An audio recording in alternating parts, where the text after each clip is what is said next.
It is the Doomsday Podcast.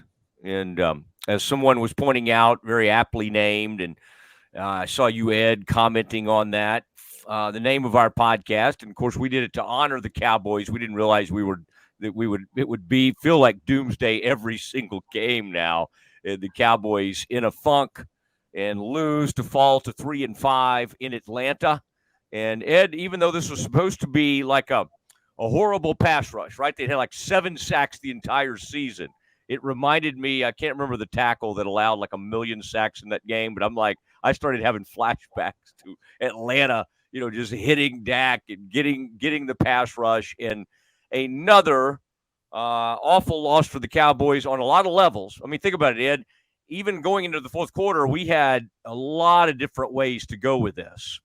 And then on top of it now, Dak with a hamstring injury says it's something he's never felt before, says he's a quick healer, but of course doesn't know if he'll be able to go next week. So there's really help is not on the way. Maybe Micah Parsons will show up or Deron Bland one of these days. But for now, this continues to be futility. And that's the Dak injury now adds even, a more painful thing to the season.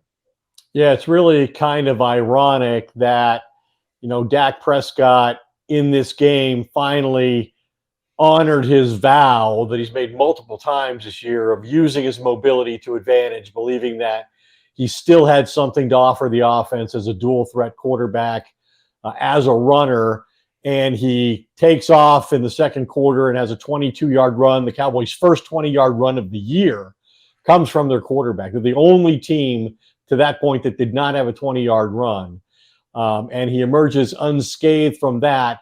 But in the third quarter, throwing an out pass to Jalen Brooks, who makes a diving catch on the sideline. Dak Prescott felt his right hamstring, caused him some pain, took himself out of the game, did not return.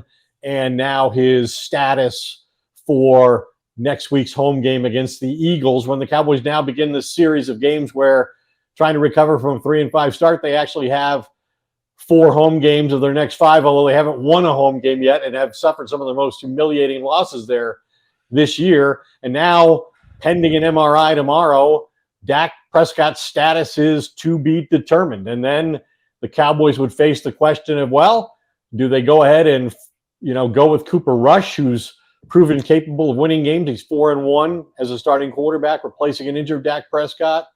Or do they give Trey Lance, a player that they need to evaluate before they make a roster decision on him for next year? Do they give him a chance? Maybe that's not a consideration now that Dak's, signed to a 4-year contract, the richest player in the game. Maybe the decision's already made on Trey Lance, but it would be interesting to see what consideration, if any, Mike McCarthy gives to that possibility. Yeah, and in addition to Dak's injury, CeeDee Lamb injures his shoulder, is driven into he falls on his shoulder, and you have to admire, and I saw you tweeting about it, Ed, of course, late in the game, you're firing off, very intriguing and interesting analysis. I am firing off jokes, certainly not about injuries, but you did have one of your better jokes, one of your better Twitter jokes. Go on, repeat it, share it with the audience. If you don't remember, I do. There's so few, I can remember it.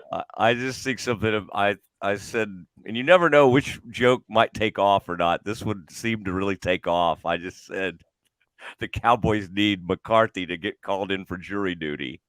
And I think it hit at the appropriate time where there was probably a lot of anger toward McCarthy. And so this, it seemed to resonate with our people out there. So anyway, so they've got a lot that they're dealing with. And Ed, this is, they fall to 3-5, and this was a game they really needed to have. And like you say, it's not like it used to be that a long homestand type situation or a lot of home games would bode well for this team, but they haven't played well at home. And even think about one of the teams that crushed them at home. That team today, talking about the Saints, got beat by the Carolina Panthers, arguably, or maybe not even arguably, the worst team in football, 23-22, and now the Saints are thinking about firing their coach. I thought, and we may still talk about this today, I thought there were some things in today's game, Ed, that led you to believe the Cowboys could. We know Jerry doesn't want to make a change, and he's not going to make a change, but like, I feel like there were some things occurring in that game that you would probably be justified in making a change. I mean, it was there was a lot of craziness, and again, we're big fans of Bones, and we'll talk about this more. But it just became sort of high comedy. Like, Ed, I don't know. People point to that Colts going for it against the a fake punt under Coach Pagano a while back, against the Patriots as one of the worst fake punts ever. But that throw from Anger out to Goodwin, that was not one of the better fake punts we've witnessed. Well, and we could get into it in more detail, and there's a number of great topics for us to discuss before we finish this show. But that's certainly one of them where you got to question the game management and Mike McCarthy's strategic decisions, assuming that he's the one who approved that and it wasn't just John Fossil, the special teams coach, approving the fake punt. But it was in a very detrimental situation because you're just coming out of the half. It's still a close game. And you need to protect your defense, not expose your defense. And they risked giving the ball up on their own 38-yard line. And that's what happened. And then Kirk Cousins goes and throws his third touchdown pass of the game. And it's pretty much over at that point. But we do need to talk about some of the issues that are beginning to surface with Mike McCarthy as the head coach. That includes this discipline that the franchise has finally taken against Ezekiel Elliott. Also some other of his strategies, some good, some bad. We've got Jerry Jones addressing the possibility of making a trade with the trade deadline coming on Tuesday, which is, by the way, the only time they've been able to save a 3-5 season was in 2018 when they went out and made a trade and acquired Amari Cooper for a first-round pick, and they won the division and a playoff game that year. So is Jerry of a mind to add personnel by next Tuesday? And then we've got to talk further, I think, just about the way this game played out and the what was really revealed today was just how bad this offensive line is, and we can talk more about that at the appropriate time. All right, without further ado, Mike Hamilton from Rogue Media Network, please play the music.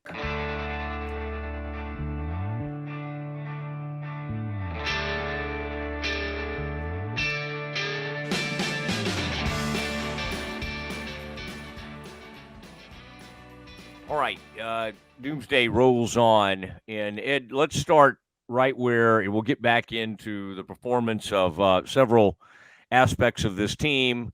Another just bumbling effort by the Cowboys. There were, but like before we hit all the on the field stuff, Ed, you hit on it right there a minute ago.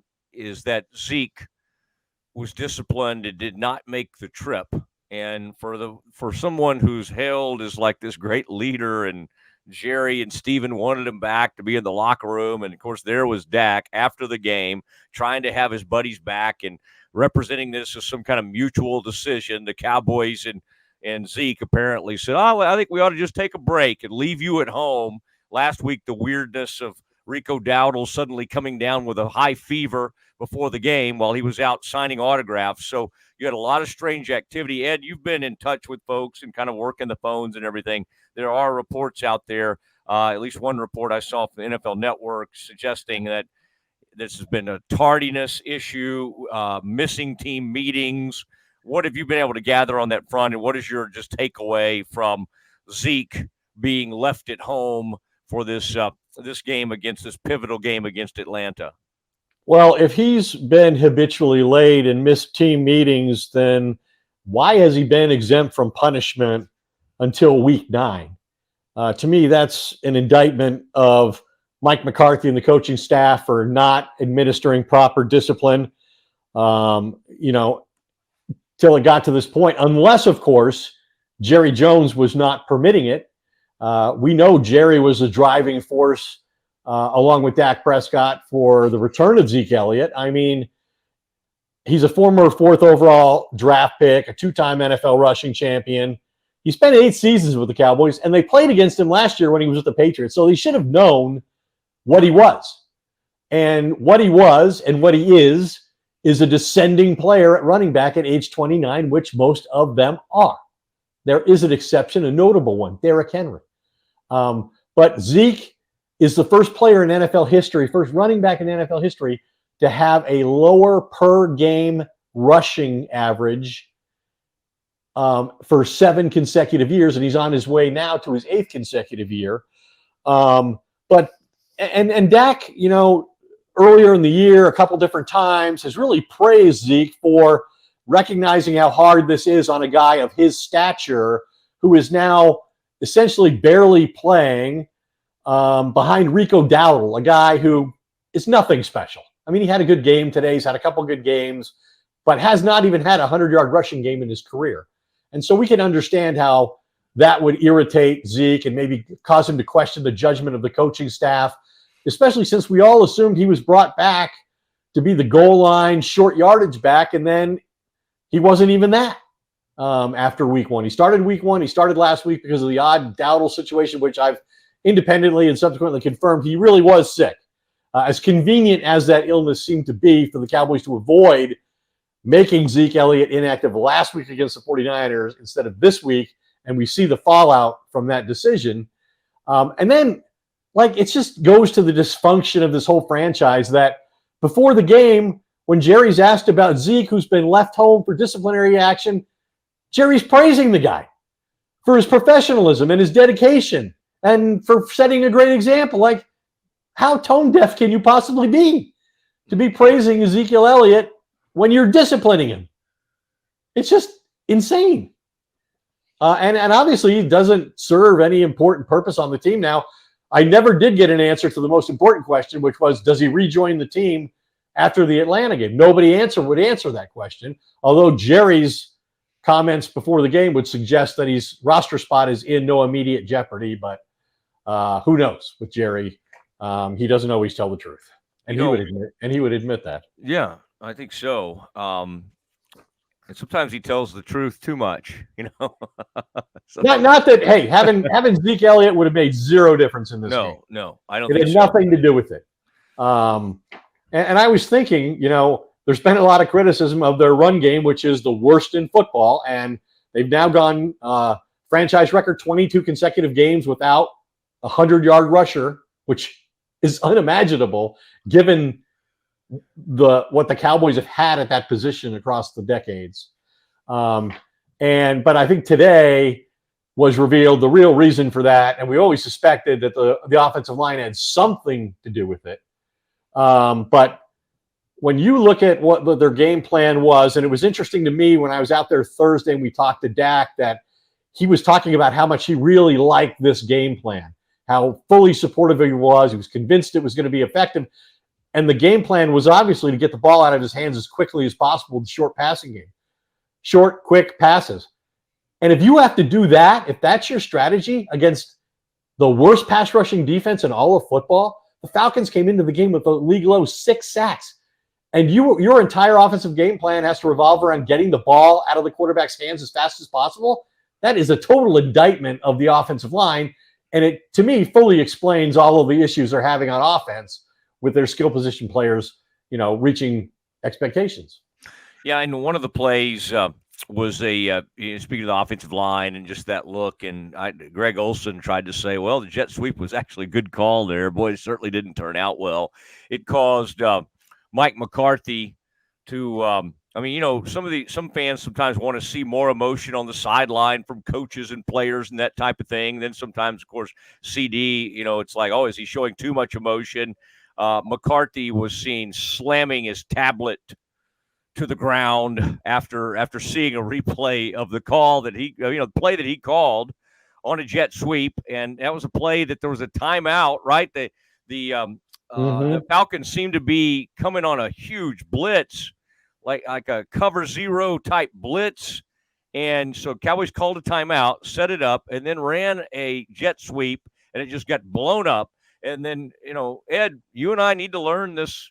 If Cowboys continue like this, we may start a Falcons podcast, and we need to learn about this number 55, whoever that guy is. Like he may be the greatest linebacker in the game.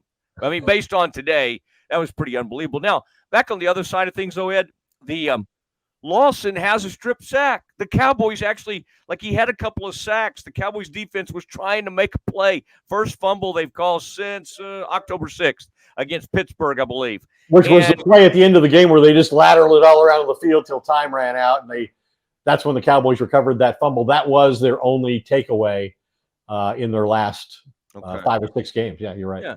So they get the ball, and they do nothing with it. They do absolutely nothing. And in this game, Ed, and you love these kind of numbers, but this one stuck out to me. There were 4 times they had to turn the ball over on downs in this game, and that was like the most since the 2000 season. I mean, they keep making all sorts of history for the wrong reasons, but they couldn't get it on 3rd down. They couldn't get it on 4th down, and on the combined, I think the last I saw at the end of the game, they were 3 for 17. Like the one thing they'd been decent on offense. They were 10th in the league on 3rd down, believe it or not. 10th in the league on converting 3rd downs. 3rd and 4th down today, 3 for 17. I mean, they have no hope of moving the chains. It's and to even score, you have to have Rico Dowdle do a juggling act with a football, and he gets hit on the play, and he somehow brings the ball in. My gosh. And Dak extended that play, used the mobility like it was I think it was his second longest, touchdown pass in terms of time elapsed from the time he took the snap till he released the ball. It was over 7 seconds, which he doesn't get away with very often anymore. But it's just kind of said everything to me. Like I said, with how poorly the Falcons rushed the passer, that on Dallas's second possession of the game, Dak Prescott gets sacked on consecutive plays by the Falcons defense. And they wind up getting 3 sacks. They had 6 the whole, in their previous 7 games. That's how bad the Cowboy offensive line is. And then you factor in all the penalties. Tyler Guyton, who continues to be a penalty flag magnet with 3 more penalties in the game. And these penalty issues, they've plagued McCarthy since he got here. He's just been totally unable to solve it. And, the only explanation I've ever gotten from him earlier this year was that this is the most roster turnover that they've ever had. The most young players, the most players from outside the building, the most they've had, veteran players acquired right before the end of training camp and had to play. That it's all of that factors into a very undisciplined team. But it just seems like malpractice what they do to themselves in big moments. And we talked about the fake punt at the start of the second half, and Brian Anger throwing an incomplete pass for C.J. Goodwin, who was covered. It was almost a pick 6.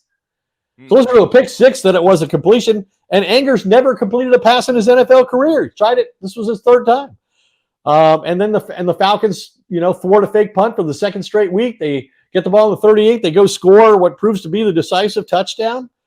We saw Trayvon Diggs unable to cover his man a couple different times. He got beat on the first touchdown in a one-on-one situation. And then the second one was on that play where even, again, after a timeout, he still doesn't know what his assignment is. And it's a 0 blitz, and they get beat for another touchdown. And it's by Darnell Mooney. So it's got to be frustrating for McCarthy. I know last week he was frustrated they had the bye week. They talked about how much communication had improved. Dak talked about it on the offensive line. It was great.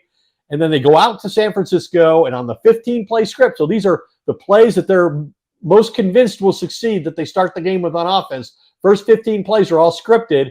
They go out, and he said they blew the assignment, had a communication assignment on plays 4, 5, 6, and 7.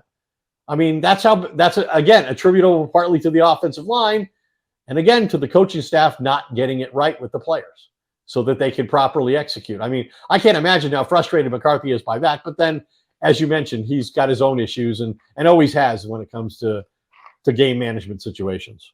Game management reared its ugly head late in the first half, and the Cowboys just some curious use of the clock, trying to figure out what to do, and then they end up, I guess, with 4 seconds left, trying what I guess was going to be a Hail Mary, but they actually just threw it across the middle. Well, again, that goes to they can't protect the passer long enough for him to load it up and throw it. No way in the world could they protect it. But even then, Ed, before Dak, and now the story will become Dak's got a hamstring, and can they recover from that? I would argue that Cooper Rush came into the game and actually made some excellent throws, led the team down the field, and in fact, on when CD was coming in and out of the game. And I do think one thing we need to address, because I'm seeing it all over Twitter, they told Dak, who said he wanted to come back into the game, that he wouldn't be able to protect himself because of the hamstring injury. He was going to be compromised. And so he said he wanted to come back in, but obviously he just had a look of resignation. And I think fans are picking up on that because CD was over there going crazy, trying to fight his way back. And, of course, he was in immense pain. And I don't know, Ed, it seems like the Cowboys, McCarthy or the medical staff or whoever, didn't even have the ability to keep him off the field, right? It's almost like he sneaks back into the game and he catches that 2-point conversion to make it 27-21. And then the guy took a little shot at his shoulder, almost like he knew what he was doing. I guarantee you he did. 24, the defensive back. So that was it. I think fans are picking up on that, and that may be unfair to Dak. It probably is, but Dak did kind of look sitting over there like, this thing's over, my day is done. And you had the CD who was like, even with 3 minutes left, it looked like the game was over, with all this passion trying to get back on the field. And I think people are sort of picking up on that and reacting. I think CD proved that despite the pain he was in and the limitations he might have had, he was still able to function at his position and do his job with the shoulder injury. It wasn't like if he'd had the hamstring injury, he wouldn't have been out there either, because he couldn't run in that situation, which is the problem with Dak. You're putting him behind a bad offensive line. They're behind on the scoreboard. They're going to pass rush him hard, and they've already proven capable of getting to him when he was healthy. And so the last thing I want him to do is make this hamstring injury even worse than it already is, and then further jeopardize the fact that he wouldn't play next week or beyond next week when they finally play another NFC East opponent. But I thought what CD did and what he was allowed to do, I thought that was the best representation of the fact that the players haven't yet quit on McCarthy, that for all the criticism there is of him, and we've mentioned a lot of it, the players are yet to quit on him. It was still a 2-score game, and they cut it to a 1-score game, and they had the chance to recover an onside kick, which they did earlier this year by Brandon Aubrey. This time it didn't work, but I think they could have easily been accused of quitting had they held CD out when CD felt like he could have played. And we all know that's what got Wade Phillips fired in the middle of the season. The only coach Jerry Jones has ever fired during the season was Wade Phillips, and it was because the players quit on the coach. So McCarthy's got to make sure the players don't quit on him. And I think this had to be a concern. This kind of start had to be a concern for this organization, given, that Jerry Jones forced McCarthy and the coaches to work the final year of contracts that nobody secured beyond this year. And that if the players started losing, they wouldn't feel accountable to these coaches. And so far, we haven't seen that yet, except for maybe what happened with Zeke. Yeah. If Zeke is indeed, I guess he missed another meeting. It's been reported, and so now they've left him at home. Dalvin. Maybe if Zeke had been out there rather than Dalvin, Zeke would have known not to be in the huddle. Dalvin, that's another huge miscue in this game, Ed. They're getting ready to go for him 4th and 1. Not that I had like a great feel. Of course, other teams, when it's like 4th and 1, they do a tush push or something, and it's a relatively easy conversion. For the Cowboys, this seems harder. They got to trick it up to get 4th and 1, and even then it doesn't work. Correct. They got to do a jet sweep or something. And on 4th and 1, they had too many players in the huddle. Again, these are fake punt disaster, game mismanagement late in the first half. play where the too many guys in the huddle, and you got your coach over there throwing his tablet down on the sideline. It is it's a bumbling look, and I think I think everybody's going to be ready for a change. I don't see this thing turning around. And Ed, you got Eagles coming in, you got Texans, you got Commanders sitting there at 7-2 for the first time since like 1996. Your friend North Turner was there. I saw Trey Wingo say something about that. North Turner and Jack Kent Cook was still the owner the last time they started 7-2. So the Cowboys are staring 3-7 in the face, and that'll be when the Giants. I mean, won't that be a sight for sore eyes? That'll be a tryptophan fest. Thanksgiving Day. You know what? I'll say this though, and I guess we could talk about what a tryptophan fest between a bad game between two poorer franchises and the effects of the turkey. We'll all be asleep before halftime. I guess the other thing is, and you mentioned it, can the Cowboys recover from this? And it doesn't look like it, especially, I guess some people would say, well, maybe they're better with Cooper Rush. I mean, he did execute the offense pretty well, and he has won 4 out of his 5 career starts in place of Dak. And the Cowboys have been dominant against NFC East opponents. But I would say I agree with you that I don't think that they can turn this around, even though they're going to say, hey, well, look at what happened last year. Tampa Bay, the Rams, and the Packers all had losing records after 8 games. And in fact, the Rams and the Packers were 3-6, and they all made the playoffs as wild card teams. So it's not impossible, although the Cowboys are in a situation now where they've lost 3 straight games and have now already matched with 5 losses their loss total for each of the last 5 years. They've gone 12-5 3 years in a row. So now at 3-5 in 8 games, they've matched the number of losses they took in 17 of the last few seasons. And so they have to win out to match last year, any of the last 3 records. And that's unlikely to happen. And maybe we should talk to Stretch before we discuss the trade deadline coming up on Tuesday and what Jerry had to say about that. I mean, if you really want to talk to Stretch. Well, I don't want to talk to him, but and Jerry's not going to want to hear it. No, I know. It's going to be tough. And Stretch even has asked for like extra time, both to prepare and for his delivery today. So it'll be, things could get ugly, and he likes to make up things he likes to give grades that don't even exist, like a I or a, He goes really deep into the alphabet. He does.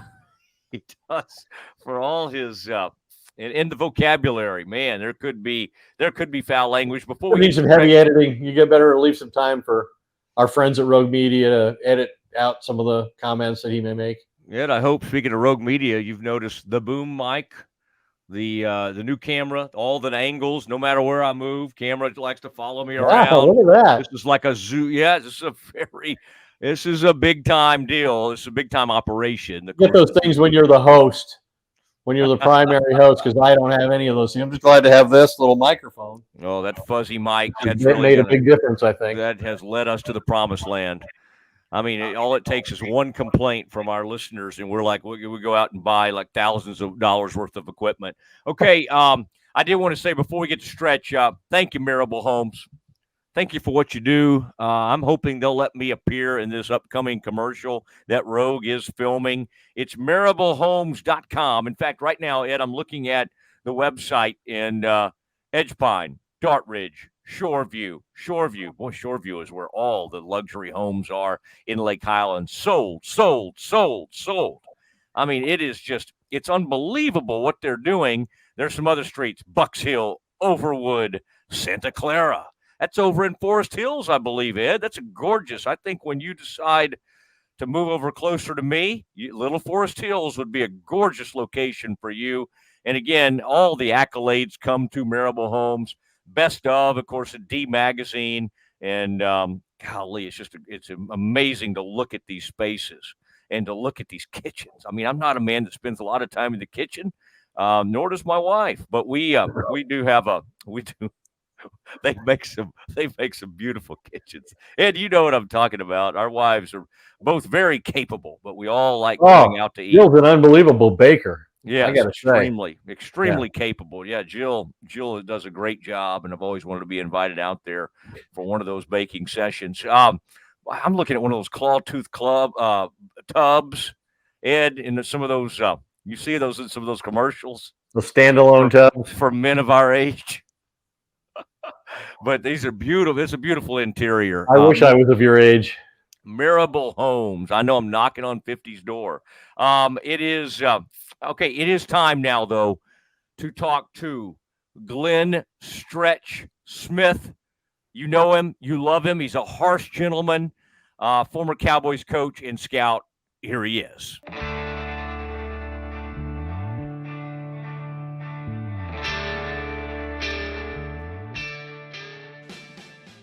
It is Stretch Plays, Glenn Stretch Smith, and we have talked about a lot of this, a lot of what we witnessed. But Stretch, you've had a chance to, and of course, you'll be breaking this down on WFAA on Sports Special with Joe Trahan, as you do every Sunday evening. But Stretch, this was a game, Cowboys desperately needed, and one of the big takeaways from this one: 3 for 17 in on third and fourth downs. Just could not get it done. And especially, man, on fourth downs, I think 0 for 4. They kept trying to, maybe they didn't finish 0 and 5 now that I think about it, but it was at least 0 for 4.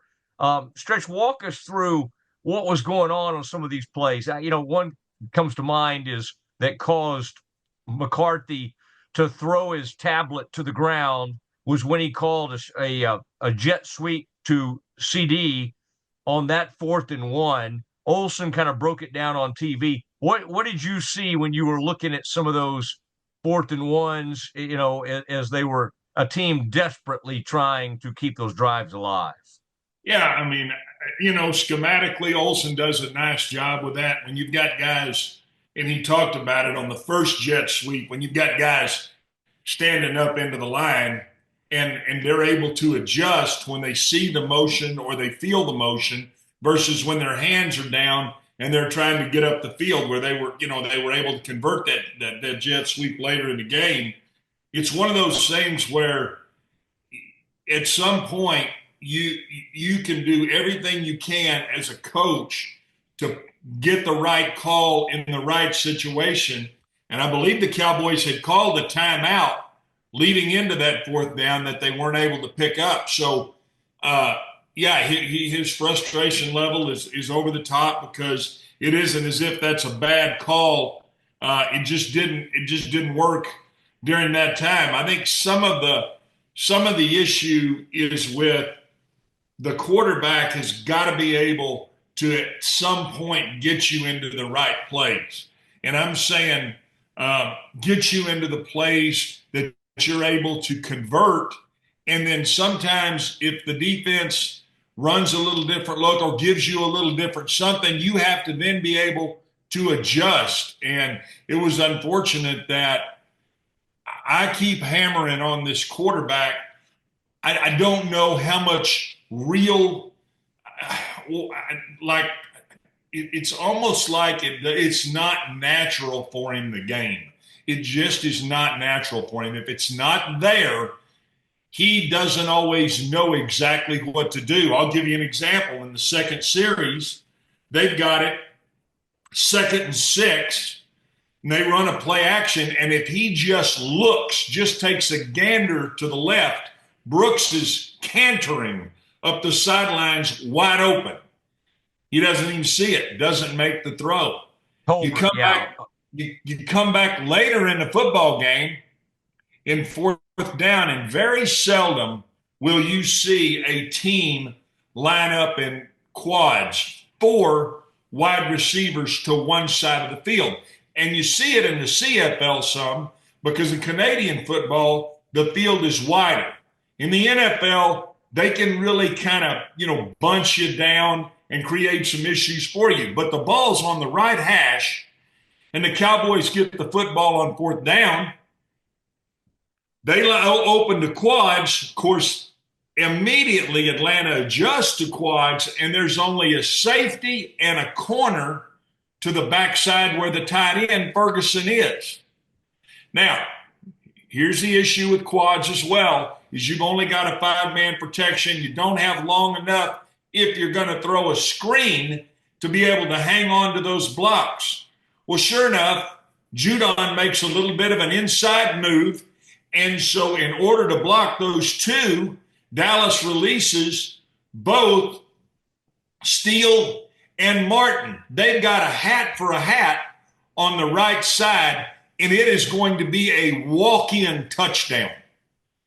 And Prescott does not have enough innate football ability just to take a few more steps back, just to draw Judon to him a little bit and literally just dump the ball over the top of him to Ferguson, and it's going to go for a while.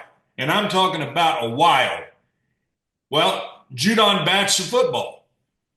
It's the little things instinctively that get to me with this guy. And everybody says, well, Stretch, you're so hard on the quarterback. You know, Galloway. Oh, Stretch, you got Dak phobia. You got this. What I got is and I'm sitting and I'm thinking, in any business, take football out of it. It's about return on investment. It's about what are you getting for what you're putting in.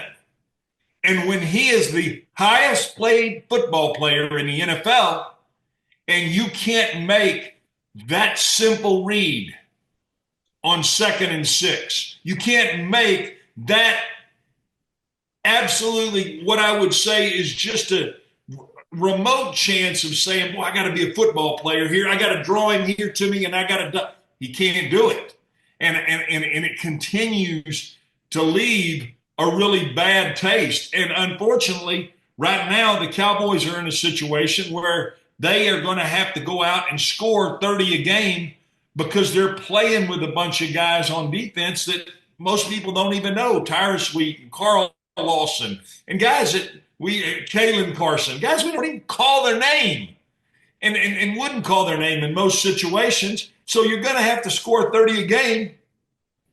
He keeps continually showing you that he's not capable of doing that. You know, and the quarterback, it has been a struggle, and now we don't know how long he'll be out. He's got a hamstring injury. They'll have to examine that and find out what moving forward. You know, Dowdle made the great catch in the end zone. They actually ran the ball okay at times. But again, you know, from a coaching standpoint, Stretch, let's get away from Dak for just a second. When you have 12 men in the huddle, the Dalvin Cook, that messes up when they're going for it on 4th and 1. You had the clock mismanagement at the end of the first half when you really could, you know, try to get a score. And of course, you have a weapon in that kicker. How frustrated should fans be with Mike McCarthy and that offensive staff? Well, I mean, there's no question it's frustrating when you don't really have any answers. And I talked about Canadian football earlier. Maybe he's trying to play a little Canadian football. Hey, we get 12 in here, and maybe we'll hope they don't find out. I'm being sarcastic, but obviously that was a situation where they were going to put CD at running back. Putting CD at running back requires calling another personnel grouping. And you saw Dalvin, who's just been active now for the second game, he heard a personnel grouping that sounded foreign to him and kind of stepped out and then tried to get out. Well, it was too late. So the coordination of all that is what is so frustrating for a fan, and quite frankly, what's so frustrating for this football team. And when you have and you're decimated with injuries at one position, the defensive end position, and it is absolutely causing your margin razor thin for an ability to get through and get to where you feel like you have a chance to win the football game at the end of the game, and it's not allowing itself to get there. I think that's the most frustrating thing for everybody. Okay, and let me ask you this, Stretch, over on the defensive side. And I think I'd like to get a grade from you, like on the secondary, perhaps. I mean, Kalen Carson has come back, and he missed a really bad tackle that stands out in my mind. And then walk me through what you saw on the Cowboys. It looked like Diggs, first of all, was uncomfortable before the play. And then the player that he was responsible for, he couldn't, he got caught in that traffic. It wasn't even really a rub route because he just kind of ran himself into trouble there, which I guess is just perfect for the offense. And you saw that this thing that Cousins did, where he did his hands to speed up the play. Okay, what's Diggs doing there? And what do you think's happening to him that he can't get out there to his man? Is that a bad angle, bad recognition? Is it all of those things? Walk me through that, please. Well, I mean, again, you have to remember Cousins recognizes the fact that the blitz is coming. They've got trips to the right. It's a little bit of a bunch set, and he sees the blitz. The blitz kind of has to show off the edge, and they're trying to do that in Dallas and Zimmer, really to get some pressure in that situation. And he sees it. Now Diggs is a tad late getting over because they're trying to disguise the blitz. And as he's a little late getting there, what happens? The two outside guys are running slant. His guy, the inside guy, runs a wheel. So you got four men in traffic trying to get there. He's got to do two things. He's either got to gauge it to get underneath it, or he's got to be smart enough to say, I got to go over the top and get to the junction where I can intersect here and I can make a play. He gets caught in a rub situation. It happens all the time in football. Is it frustrating? You bet it's frustrating. But to me, is that really the difference that you would say in winning or losing the football game? I'm going to say no. I saw some good things out of Donovan Wilson. I saw him come off the edge one time, and he was so fast off the edge, even in a four-man pressure, what it did was created an ability for Cousins had to step up. When he did, Lawson sacked him. So you have to give credit a lot of times where it's hard to give credit. Defensively in the secondary, I thought Diggs played a little better other than the one play that you pointed out. Yeah, Carson missed the tackle out there. Would you like to see him come up and create the correct angle and go throw at him to put his helmet on his upfield hip? Sure you would. It didn't happen. But other than that, I thought Jordan Lewis played well. I thought you saw Hooker get up and make some plays in the run game. I thought Wilson played okay. Again, defensively, you played well enough with the guys that you got. Let's keep in mind what we're talking about here. We're talking about Overshown, who played his, off. We're talking about Lawson, who I thought played as good a game as he's played with the Cowboys. Kendrick's flying around. Wilson doing what he did. Leofau made a play. Jordan Lewis doing some good things, even going out and playing outside as a real corner. And I'm talking about being a nickel guy. He's actually being the corner. I thought they played well enough. And I think when you look at it and you say, well, we did some good things defensively, created a turnover, almost two. And I thought you saw some things out of a defense that we haven't seen, quite frankly, since maybe week one of the season. And so I'm certainly going to do everything I can to pump this defense up, because I didn't think they played that bad at all. I thought you got Golston. I thought you got some good things. I mean, Linval Joseph made a play. It got some things out of some guys that you just don't think that they should be contributing. And when they contribute, you have to give them credit in that situation. Okay, lastly for you, I have this. Jerry said that he might, they might have some things in the works before Tuesday's trade deadline. You've been in the Cowboys scouting department in the past. You know what you've seen, what other teams have already done in terms of bringing in receivers. One was a former Cowboy, Amari Cooper, who was hurt today, had a wrist injury and was held out of that Bills game. Do you, if you were making that call right now, what position would you be trying to fortify? Where would you be digging on? Would you be looking for pass rushing help, or would you be digging in more at wide receiver? I'd be digging in more on what can I get rid of right now to get me some draft picks. You're going to say, well, Stretch, talking about tanking the season? No, yeah. I'm talking about right now, where we sit right now, which is the entire NFC North is probably got opportunity to get in the playoffs. At 3-4, with the schedule you're facing, are they 3-4, 3-5? I've even lost count. 3-5. Okay, they're 3-5 right now. Matt, do you think, and I'm just going to ask you this, I'm going to put this back on you. When you look at this football team, do you think there is a need, there are multiple needs, or there lots of needs? Lots of needs, multiple. Yeah. Correct.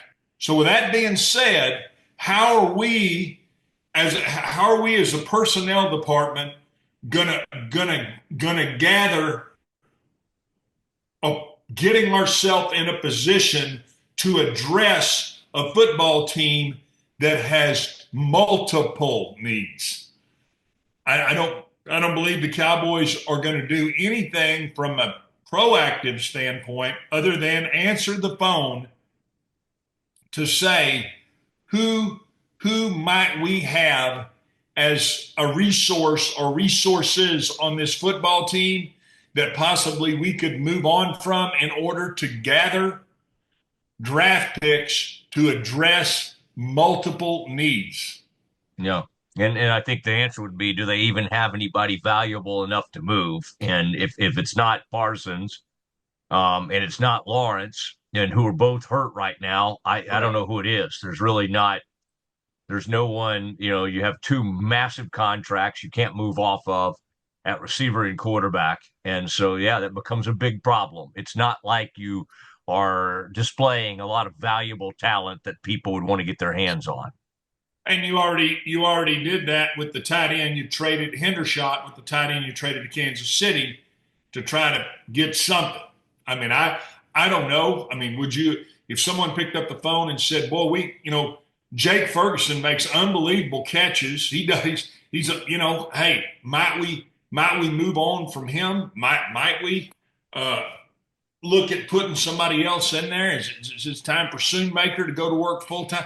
I think you have to keep all options open. But the point I'm making is, yeah, the trade deadline is Tuesday. I don't see the Cowboys doing anything, because at best with Parsons, if he was healthy, maybe you might be you certainly you would garner a lot of attention for him. Lawrence, I would think you would gain some attention for. Both of those guys are still hurt, and so I don't see in any way, shape, form, or fashion the Cowboys doing much of anything here at the trade deadline. All right. I feel like this team is struggling so much, you don't even want to give them a grade at this point. I think I would say the man that has really grown on you may have backslid in your heart a little bit today, and that is Bones Fossil with that harem scarum throw out to the flat. Back to that for just a second, Stretch. What a strange thing to do. Whoever that call came from, obviously you'd think McCarthy would have to approve, but maybe it's something sometimes what the punter sees something, but they desperately decided, okay, we need to keep this going. We need this drive, and that was what they came up with, was literally a long throw to the flat to a non-receiver. I mean, that was bad. Yeah, a 15-yard, 20-yard back shoulder throw from Brian Anger to C.J. Goodwin is the best thing that you've got in that situation. I think if you're realistic with yourself, if you take that one play, that shows you the desperation that this team is in right now. They don't have the confidence to leave their offense out there. because they were, like you said, 3 for something ridiculous on 3rd and 4th down. And then you could not – the one thing you could not do in the football game is go 3 and out when your offense just got you back in the game at the end of the first half. Mm-hmm. And I'd be damned if they don't go out there and go 3 and out. Yeah. And then they have to, they have to pull up, what is some, shenanigan trick, thinking that, okay, our punter is going to be good enough to throw a back shoulder throw. And what I found was entertaining was you had guys on the Cowboys sideline that were throwing their hands up for pass interference. There is no pass interference on that play, you mutt.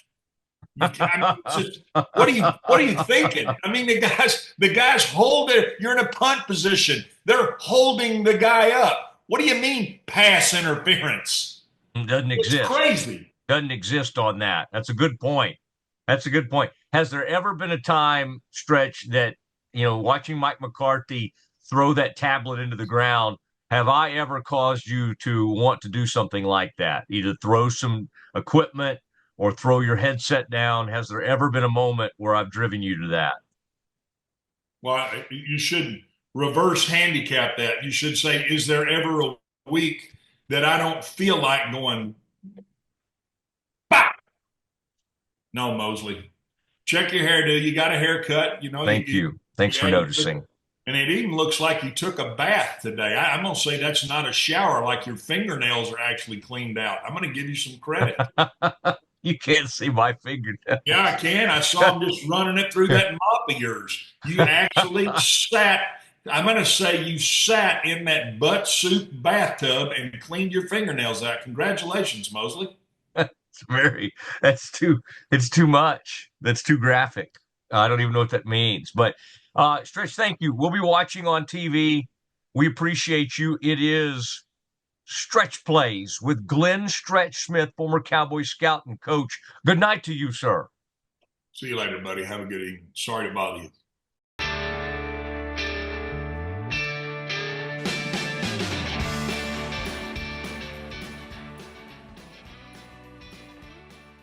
All right. There it was. Whew. Okay. Paint. I never brought home a report card like that. And that's by far from the worst one they've had.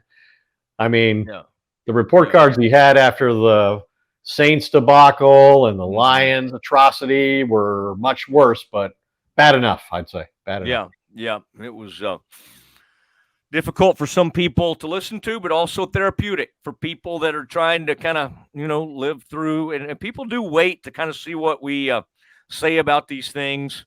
And so the only redeeming thing for me, Ed, is as the Cowboys season continues to go up in flames, somehow my alma mater, Baylor, has turned its season around, has ripped off 3 straight victories and headed toward a bowl game. And so I have had some excitement in that area, and also a district championship for our local high school team.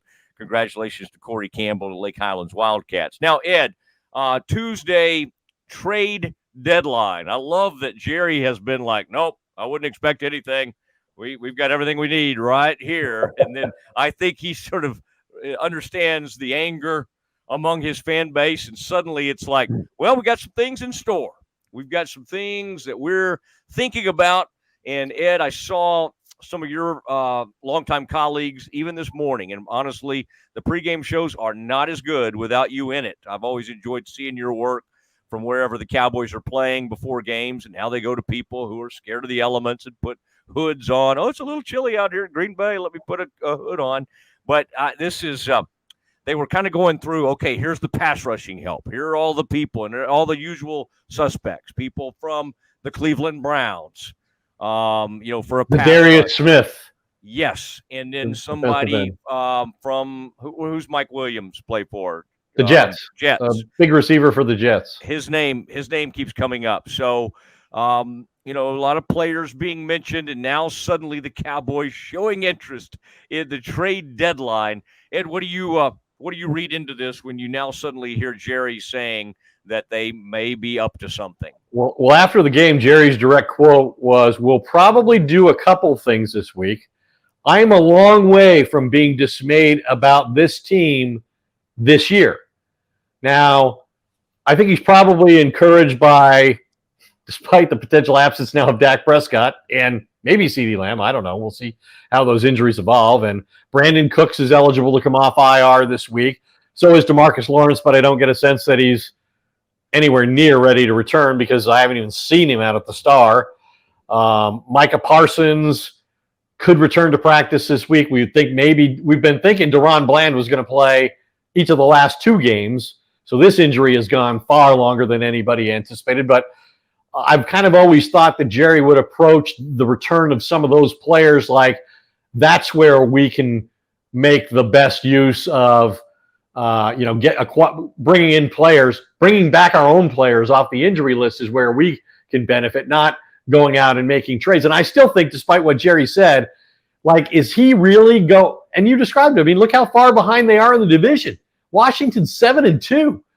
Like, does it make sense for them to invest in this coaching staff and this year's team at the expense of 2025 and presumably a new coaching staff? Does it make sense to give away assets that could be used to build those teams going forward for a new coaching staff than it does to give McCarthy some new players and restart from 3-5? I don't know. I really don't foresee Jerry doing anything of great magnitude, and I guess I still feel that way despite what he said.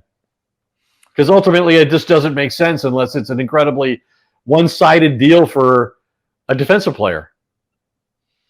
All right. Yeah, I think it's just something to right. All that talk, it seems to be playing to the fans and saying, I'm going to try to give you some hope of doing something this season. It's hard for me to believe they would do something as significant as what they did for Amari Cooper. Interestingly, Amari Cooper has been traded a couple times since then. And didn't play today because he had a wrist injury, and he only caught had 19 yards receiving last week for Buffalo, so he's made a minimal impact in 3 games. But he absolutely saved the Cowboys season in 2018 when he gave Dak Prescott a legitimate number 1 receiving threat that he lacked in the moment. But it was a different circumstance at the time. Nobody was running away with the division at the time. And, Dak Prescott was still on his rookie contract. He wasn't the highest paid player in the NFL. And Micah Parsons wasn't even on the team, so they weren't thinking about making sure they have the necessary resources to sign him after this season. So it's just interesting how much longer injured players take to return when seasons are going the way this one is. All right, and since we're talking about some of the teams the Cowboys will be facing and that they're falling behind as we speak in the race, as we tape, second half has started, and the Eagles have a 16-0 lead over Jacksonville. And, Ed, we would expect them to probably go ahead and get that done. And so the Eagles and the Commanders pulling away from the Cowboys. The Cowboys are much closer to the dreadful Giants than they are. Although, by the way, Ed, we should congratulate Daniel Jones. He threw a touchdown pass at home for the first time in what I think, if I remember the number, 682 days. I believe 21 other players have thrown touchdown passes at the Meadowlands, at the Giants' home park, between the time Daniel Jones threw his last one and his next one. 21 players on other teams. Oh, my goodness. Hey, but the Cowboys, I think they did win the turnover margin today. Ooh. Well, they're -8 going into the game, which was 3rd worst in the NFL. And maybe they moved up a spot or 2, or will. But they had the advantage. You mentioned Carl Lawson's strip sack. I think that was the only turnover in the game. Yep. Had some tackling issues. Yeah. Our man Kalen Carson had a he wasn't tackling. As you mentioned, Diggs took curious routes to the football. Like it's like the Falcons didn't even need pick plays. I mean, I don't know if you call it a rub route when a cornerback just kind of goes harem scarum into a group of like 3 or 4 receivers and defenders and just gets lost, right? I mean, it was just, and Fox was doing some great camera work, and I kind of like it that Adam Amin was giving him credit for it, because you just saw Cousins give it the give it the little deal, and he Hurry it up. Let's snap the ball. We got him. Eyes over there. We got him. We got him where we need him. And one of the things I paid a lot of attention to and wrote about this week, obviously, was Kirk Cousins. For a lot of reasons, he's obviously having an incredibly good season with his third team, the Atlanta Falcons. But for a long time, for 4 years, he and Mike Zimmer and Eric Kendricks, a middle linebacker, were together in Minnesota. And so they each had knowledge of one another. And I knew it was going to be a real challenge for Zimmer's defense under the circumstances because, Kirk Cousins went into this game 2-9 against the Cowboys, which is a 182 winning percentage. That's the worst of any opposing quarterback against the Cowboys who's made at least 10 starts. The worst. And yet today it wasn't an issue, and it wasn't an issue because the Cowboys, we knew, wouldn't have much of a pass rush. They haven't had one since Micah Parsons, DeMarcus Lawrence, and Marshawn Nealon went to the injury report and off the field. And today was really not much of an exception. They did get a couple sacks. Lawson was prominent in that regard. But the other thing is they just beat Kirk Cousins in Minnesota 2 years ago, 40-3 in Minnesota. It's the biggest road win in Cowboys franchise history. They sacked Kirk Cousins 7 times in that game, including a Micah Parsons strip sack on Minnesota's very first snap on offense. And yet none of the players responsible for those 7 sacks were going to be on the field in this game today. So that's the disaster that Mike Zimmer has inherited. Yeah. And then I heard some stat during the game that, Parsons, how dramatically different it is when Parsons not on the field. And yet when he was on the field, I don't remember the Cowboys having sort of great success, right? I mean, they were getting hammered at home earlier this season, and he was as frustrated as anybody and was trying to fix it and trying to be accountable as he felt that he could. And so anyway, Ed, that was another one of my tweets, as I was just saying, I hope Diggs stays away from Twitter at halftime. And of course that played out. That was just kind of an embarrassing situation that we saw happen last week that we reacted to. And they kind of made up for it. But again, just kind of embarrassing all the way around for the Cowboys and Trayvon Diggs. All right. It is the Doomsday Podcast. Ed, great work. We'll look for you on WFAA, both your writing and then, of course, that morning show, that award-winning morning show on Channel 8. Daybreak. Uh-huh. Right. Me and Mark Iscook will be on tomorrow morning about 6:30 a.m. Dallas time. Don't miss it. That's on Channel 8 proper. Correct. WFAA. 6:30, and really one of the only local shows that devote some morning time, some serious morning time to sports. I'll say that. Deucey will be mad at me. Mike, let's not act like you get up all the time for whatever they're doing over there. Good Day, Texas. I think I made that up too, but he tells me they have a very highly rated morning show, but that's before Werder started going on WFAA. All right, Ed, thank you. Good work today, and Cowboys continue to suck and fall to 3-5 and seem to be dead set on getting to probably 3-7. So let's all just get ready for the holidays. This should be a fun holiday season with the Dallas Cowboys. Doomsday will be here for all of it. We will not quit on this team, and we will not quit on you, our loyal listeners and watchers. And we appreciate it. For Ed Werder and Mike Hamilton of Rogue Media Network, I'm Matt Mosley. Good night to all.